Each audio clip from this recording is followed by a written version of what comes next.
ప్రాంతీయ వార్తలకు మన గుడిగంటి టీవీ ప్రేక్షకులందరికీ ఆహ్వానిస్తున్నామండి.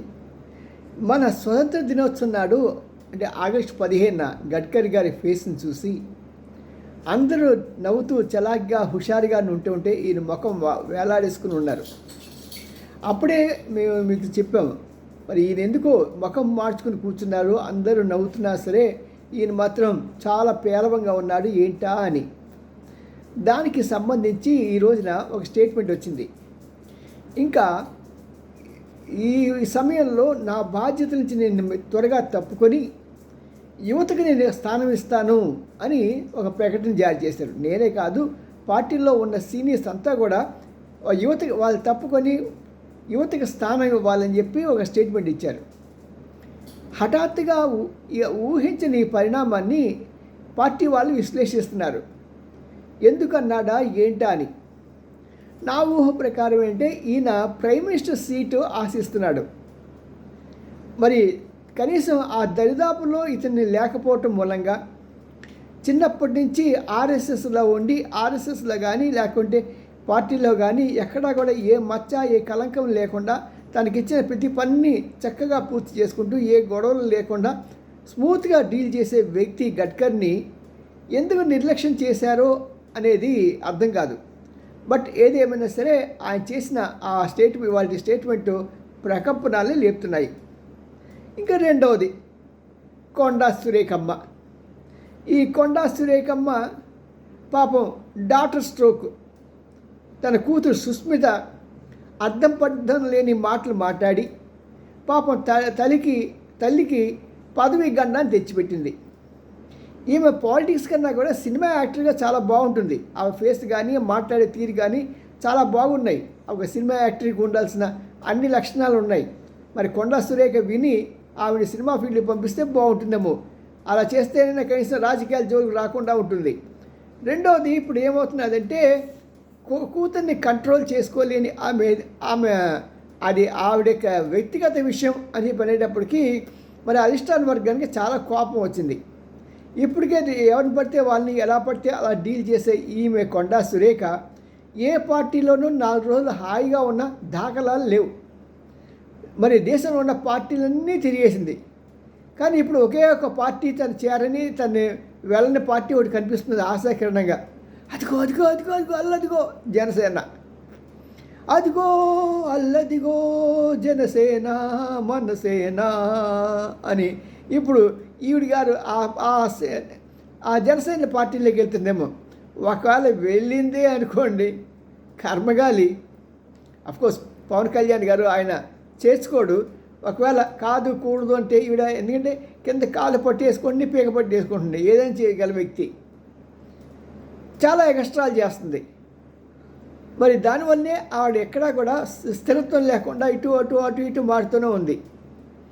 తన భర్త మాజీ నక్సలైట్ అని దాన్ని బట్టి తనకి ఇవ్వాలని, ఇలాగ రకరకాల తన సామాజిక వర్గాన్ని బట్టి ఇవ్వాలని ఈ దేని పడితే దాన్ని అడ్డంగా ఉపయోగించుకొని తను అధికారం చలాయించాలని, అధికారం లేకపోయినా అధికారం చలాయించే వ్యక్తి కొండా సురేఖ. పక్కన మూగుడిని అడ్డం పెట్టుకొని ఎందుకు వచ్చింది గొడవ లేరా బాబు ఈ నక్సలైట్ నాయకుడు అని. ఎప్పటికైనా వాళ్ళు కళ్ళు తెరవాలి. నక్సలైట్లు ఏదైనప్పుడు నక్సలైట్ నాయకుడికి భయపడటం దేనికండి? ఆ మాత్రం తెలవా మీకు? సరే ఏదైనా సరే ఆవిడ హవా నడుస్తున్నది కాబట్టి ఆవిడ మనకేం అన్నాం. మరి ఇప్పుడు ఈ కొండా సుస్మిత వైఖరి వలన ఈ యొక్క కొండా సురేఖ పదవి గన్న తప్పదా?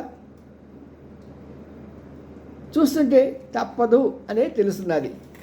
మెల్లిగా ఇంకో కొన్ని విషయాలు జోలికి వెళ్దామని చూడండి. చూస్తే మనకి అర్థమయ్యేది ఏంటంటే ఈ యొక్క 1 నేషన్ 1 ఎలక్షన్స్ అనేది మనకి స్పష్టంగా ముందుకు తీసుకొస్తున్నారు బీజేపీ. ఎందుకంటే దానివలన కొన్ని ప్రయోజనాలు ఉన్నాయి. లోక్సభ జరిగిందనుకోండి, ఎలక్షన్స్ జరిగాయనుకోండి, లోక్సభ ఎలక్షన్స్కి ముందు 3 నెలల ముందు నుంచి కసరత్తు మొదలవుతుంది.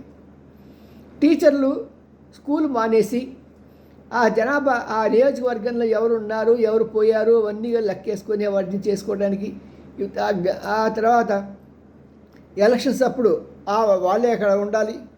ఎలక్షన్స్ అయిపోయిన తర్వాత ఆ ఓట్ల లెక్కింపప్పుడు మళ్ళీ వాళ్ళే ఉండాలి. మళ్ళీ ఇలాగా రకరకాల మొత్తం కలిపి 3-4 నెలల పాటు. అంతేకాకుండా అధికారంలో ఉన్నవాళ్ళు ఏ రకంగా ఖర్చులు పెట్టడానికి కానీ కొత్త ప్రాజెక్టులు ప్రకటించడానికి కానీ అవకాశం ఉండదు. ఇది లోక్సభ ఎలక్షన్స్. అది రెండు వేరువేరుగా జరిగాయి అనుకోండి, మళ్ళీ నెక్స్ట్ ఇయర్లో ఇంకో 4 నెలలు ఇలాగే ఏ ప్రాజెక్టు ముందుకెళ్ళదు. ఆ నెక్స్ట్ ఇయర్ చూసుకున్నాం అనుకోండి, మనకి మున్సిపాలిటీ ఎలక్షన్స్, పంచాయతీ ఎలక్షన్స్, అక్కడ ఇదే గతి. ఇలాగా నా 5 సంవత్సరాల్లో 3 సంవత్సరాల పాటు ఇలాగే గోల్ అవుతూ ఉండే. ఫస్ట్ ఇయర్లో ఎవరు కొద్ది పట్టించుకోరు, కానీ సెకండ్ ఇయర్ నుంచి అంతా వాళ్ళకి చాలా ఇబ్బంది పోతుంది. వాళ్ళ నియోజకవర్గంలో ఏ పని చేయాలన్నా ఏం చేయాలన్నా సరే ఈ నిధులు బయటకు రావు, ఏ కొత్త ప్రాజెక్టు ప్రకటించడానికి వీల్లేదు. ఇలాంటి సమస్యలన్నీ ఉండటం మూలంగా మోడీ గారు అతను ముఖ్యమంత్రిగా ఉన్నప్పుడే ఇలాంటి సువిధ ఉండాలి, అంటే ఇలాంటి మార్గాలు ఉండాలి అని చెప్పి ఇప్పుడు నన్ను ప్రకటించాడు. మరి దాంతో కొంతమంది ఏకీవించారు, కానీ కొంతమంది కాదు అన్నారు, కూడదు. ఎందుకంటే ఎవరికి లాభం ఉంటే ఇది వ్యక్తిగతంగా రాజకీయం కదా. సరే, ఏదేమైనా సరే మోడీ గారు ఈసారి పట్టుదలతో ఉన్నారు. 1 నేషన్ 1 ఎలక్షన్స్. దీనికి మిగతా అంటే ప్రతిపక్షాలు వాళ్ళు ఎస్ అంటాయా అంటే అన్నా అనకపోయినా ఇప్పటికే బీజేపీకి 22 రాష్ట్రాల్లో వాళ్ళ అధికారంలో ఉన్నారు. ఈ 22 రాష్ట్రాల్లో ఆ పద్ధతి తీసుకొచ్చారనుకోండి, ఆటోమేటిక్గా మిగతా వారు కూడా దారిలోకి వచ్చేస్తారు. మరి ఇలాగైనా సరే ఇది బీజేపీ ప్రభుత్వం వాళ్ళకి కావాల్సినటువంటి సిద్ధాంతాన్ని, అంటే సిద్ధాంతం అనే బదులు కూడా ప్రజలందరికీ ఉపయోగపడి ఆ రాష్ట్రానికి కానీ ఆ ప్రదేశానికి కానీ వాళ్ళు మరింత సేవ చేయడానికి అవకాశం వస్తుంది. మరి మీరేమంటారు? మరి ఇలా చూసుకుంటే మనకి ప్రత్యేకంగా కనిపించే విషయం ఏంటంటే, చాలా చోట్ల వర్షాలు పట్టలేదు, కొన్ని చోట్ల విపరీతంగా పడుతున్నాయి. ఈ రాయలసీమలో ప్రత్యేకంగా ఇంతవరకు అసలు ఎక్కడ వర్షాలు లేవండి. దానివల్ల ప్రజలు చాలా గోల చేస్తున్నారు.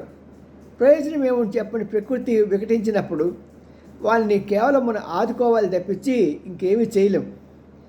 ఎన్ని చేసినా ఎలా చేసినా సరే చివరికి ప్రకృతిని మనం ఫాలో అవ్వాల్సిందే, కానీ ప్రకృతిని జయించలేము అనే ఒక నిర్ధారణకి మనం వచ్చేసాం. కాబట్టి ప్రకృతిని ఎలాగో మారుతున్నదో అని చూసుకొని, ఎందుకంటే రేపు ఈ ఎల్నినో ఎఫెక్టు మనకి ఆగస్టు ఎండింగ్ వరకు, అది సెప్టెంబర్ 15 తారీఖు వరకు ఉండడానికి అవకాశం ఉందని చెప్తున్నారు. కనీసం ఆ తర్వాత అయినా వర్షాలు పడితే మన రైతాంగానికి ఎలాంటి పంటలు పండించాలి, ఎలాగా త్వరగా అవన్నీ ముగించుకొని తక్కువ వర్షంతో వాళ్ళ యొక్క ఫలసాయాన్ని పొందుకోవాలి అనే విషయాలు మన వ్యవసాయ శాస్త్రవేత్తలు ఎప్పటికప్పుడు తెలియజేస్తూ ఉండాలి. ప్రతి ఊరికి కూడా ఒక వ్యవసాయ శాస్త్రవేత్త ఉండి వాళ్ళకి కావాల్సిన ప్రతి విషయాన్ని కూడా స్పష్టంగా చెప్పి విడమర్చి వాళ్ళని ఆ విధంగా ఫాలో అవడానికి వాళ్ళు ప్రేరేపించాలి. ప్రత్యేకంగా మన బళ్ళారి మొదలైన చోట ఈ టమాటాలు చాలా విపరీతంగా వేసేస్తారు మొక్కలు. దాంతో ఒక సమయం 100 రూపాయలు అమ్మిన టమాటా తర్వాత కొద్ది కాలానికల్లా ఏమవుతుందంటే రూపాయి కూడా కొనేవాడు ఉండండి. ప్రతి సంవత్సరం జరిగే ఇది. మరి ఇలాంటి చోట ఈ టమాటాలని జాగ్రత్తగా శుద్ధి చేసి ప్రిజర్వ్ చేసి వాటి ద్వారా టమాటా సాసులు మొదలైన కొనడానికి, లేకుంటే ఇతర ప్రాంతాలకి వెంటనే, అంటే మనకి ఇంత దిగుబడి వస్తుందనే సంగతి మనకు స్పష్టమవుతుంది ముందుగానే. దానికి కావాల్సిన ఏర్పాట్లు ప్రభుత్వం చేస్తే రైతు బలపడతాడు. రైతు బలపడితే దేశం బలపడినట్టే. మన లాల్ బహదూర్ శాస్త్రి గారు చెప్పినట్టుగా జై జవాన్ జై కిసాన్, ఈ ఇద్దరిని ఇంకా మనం ఎప్పుడూ వదిలిపెట్టకూడదు. చివరాఖరికి మరి మన సైనికులకి జీతాలు భారీగా, ఎందుకంటే వాళ్ళ మటుకు వాళ్ళు అడగలేరు. అన్ని రంగాల్లో జీతాలు భారీగా పెంచుతున్న ఈ సమయంలో సైనికులు కూడా ఇంకొద్దిగా కనీసం 20% వాళ్ళ బేసిక్ శాలరీ పెంచాలని ప్రజలంతా కోరుకుంటున్నారు. ఎందుకంటే వాళ్ళు పడే కష్టం, వాళ్ళు మనకిచ్చే రక్షణ ఎవ్వరు చేయలేరండి. మరి -40 డిగ్రీస్లో +40 డిగ్రీస్లో పనిచేయగల సత్తా ఉంది ఒకే ఒక భారతీయ సైన్యానికి మాత్రమే. ఒక చిన్న మిషన్ గన్తో ఎలాంటి దీన్ని సరే కూల్చివేయటం మనకి హిమాలయాలలో షూస్ కూడా లేకుండా యుద్ధం చేయగల సత్తా, దమ్ము, చివరి ప్రాణం వరకు, చివరి బుల్లెట్ వరకు వాళ్ళు పోరాడి గెలిచినట్టు లేనప్పుడు వీరమరణం పొందే ఈ సైనికులకి మనం ఏం చేసినా ఎంత ఇచ్చినా సరిపోదండి. ప్రభుత్వం ఈ విషయంలో వెంటనే చర్యలు తీసుకోవాలని అందరూ కోరుతున్నారు. సీయు మరి ఇవాళకి ఈ పార్టీ వార్తల సమావేశం. సీయు నెక్స్ట్ రేపు ఇదే సమయానికి. బాయ్.